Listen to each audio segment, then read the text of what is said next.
Bonjour à tous, on se retrouve aujourd'hui sous Adobe XD pour réaliser une maquette Android. Pour changer un petit peu, on va faire un peu de design. Cette vidéo, c'est la première partie. La deuxième partie consistera à intégrer sous Android Studio la maquette qu'on va réaliser aujourd'hui. Donc, faire une maquette, une template, c'est hyper important dans la création d'une application car ça va nous permettre de mieux visualiser le design de celle-ci. Et lorsqu'on est focus sur le code, on a tendance à un peu oublier le design. Et voilà. Donc ça, cette maquette, ça va résoudre ce problème et ça va également nous permettre de réfléchir plus UX design, donc interface utilisateur. Donc pour nous faciliter la chose, j'ai à ma gauche ici une liste de symboles, de components, et j'aurai juste à les drag and drop pour les utiliser sur ma maquette. On gagne beaucoup de temps en utilisant cette méthode. Et vous pourrez retrouver tous mes symboles et tous les components que j'ai créés au fur et à mesure en créant des maquettes sur GitHub. Donc vous pourrez les réutiliser, il n'y a aucun problème. Et je vous invite vraiment à ajouter vos propres symboles à cette liste et vous verrez que vous gagnerez du temps. C'est super simple à utiliser. Donc aujourd'hui on va créer la template d'une application de covoiturage. Notre premier plan de travail, on va faire un slider. Donc quand on arrive sur l'application, un petit slider qui nous explique en quoi consiste l'application, les différentes fonctionnalités, etc. Et ici, on aura une fiche utilisateur d'un conducteur. Donc par exemple, moi je suis un client, je vais aller à un point A, je vais sur mon application de covoiturage, je recherche un utilisateur et j'arrive sur sa fiche, je peux voir le nombre de trajets qu'il a fait, etc. Donc commençons par le slider. J'ai au préalable réalisé des symboles que je réutilise pour mes applications. Donc, dans un premier temps, je vais prendre un bouton. Donc, il y a plusieurs styles de boutons. Voilà, etc. Hop, si je veux bien supprimer. On va faire comme ça, c'est plus simple. Donc, on va drag and drop ce bouton. Comme c'est un slider, next.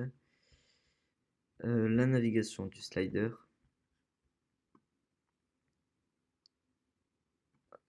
On va les centrer un petit peu. Ensuite, je vais avoir du texte ici. Donc voilà, tout ce que je fais, je leur ajoute un component et comme ça me permet la prochaine fois que je vais réutiliser, que je vais devoir réaliser un design semblable à un design que j'ai déjà réalisé, j'aurai juste à le drag and drop. Ce qu'on va faire, c'est on va rajouter une flèche juste ici et voilà. En même pas une minute, on a déjà créé une maquette. On va cliquer ici pour visualiser. Là. Donc c'est plutôt pas mal. Cette image, je l'ai retrouvée sur ce site. Sont des images qui sont libres de droit et qui sont tendance en ce moment, on les voit beaucoup, elles sont beaucoup utilisées. Donc voilà, c'est une petite astuce, vous pouvez changer la couleur ici et c'est hyper pratique.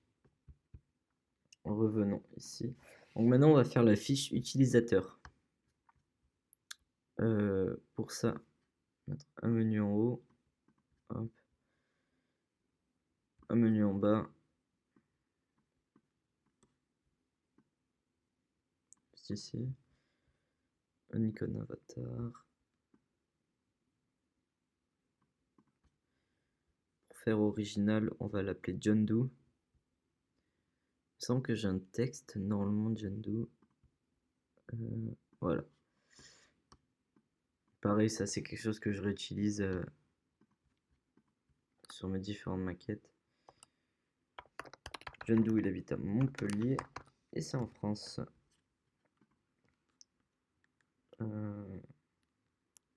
10. Voilà, parfait. J'ai une icône de localisation ici. Top. Hop. Faire une petite description.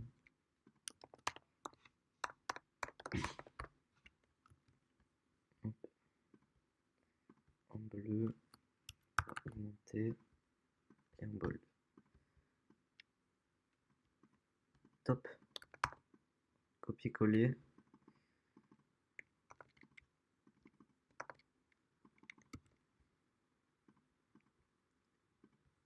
En noir. En médium.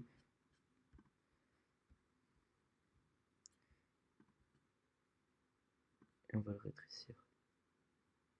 Voilà, c'est plutôt pas mal. Donc on peut même ajouter du texte, une police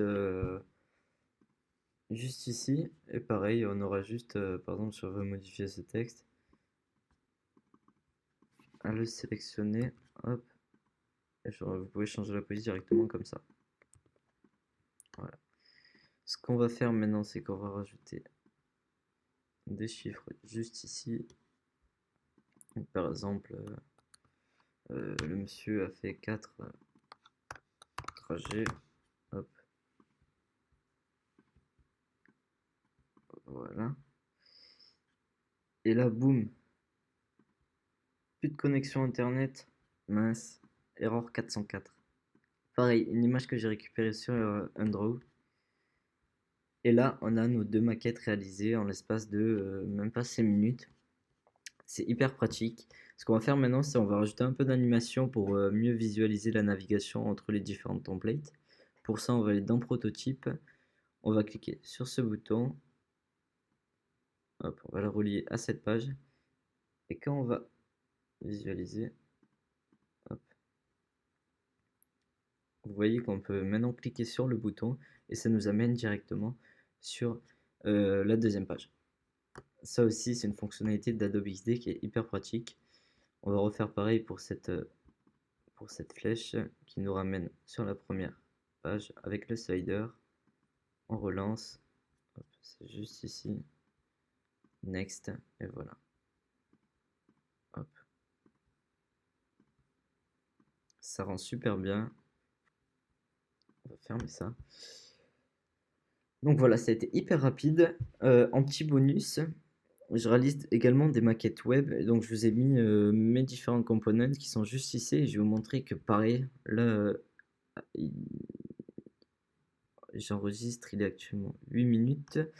Et vous allez voir qu'on va créer une page web assez facilement. On va mettre du 1920. Hop, 3000. Voilà, pas 300. 3000. J'ai mis plusieurs styles de menus. On a un menu ici, comme ça sera plus facile. Voilà, un menu comme ça, un menu comme ça. Lui, il y a déjà les couleurs, donc je vais utiliser lui. Oula, il y a des petits trucs qui sont rajoutés. Parfait. Ensuite, je dois avoir une petite page header ici. Petit component header. Hop. Ce qu'on va faire, c'est qu'on va récupérer ça. Là, on va rajouter du texte. On va mettre en blanc. Hop. Ouais, non. Pas besoin. Ce qu'on veut faire, normalement j'ai des petits blocs. Non, je les ai plus ici. Parfait. Hop. On va les descendre. Pour en sélectionner plusieurs, vous gardez Shift enfoncé. Maintenant, on va rajouter un peu de texte, du titre, un titre et du texte. Ça, on va le mettre en bleu. Hop. Je vous ai également rajouté plusieurs couleurs qui sont tendances et que j'utilise. Maintenant, voilà, c'est parfait. Copier-coller ça.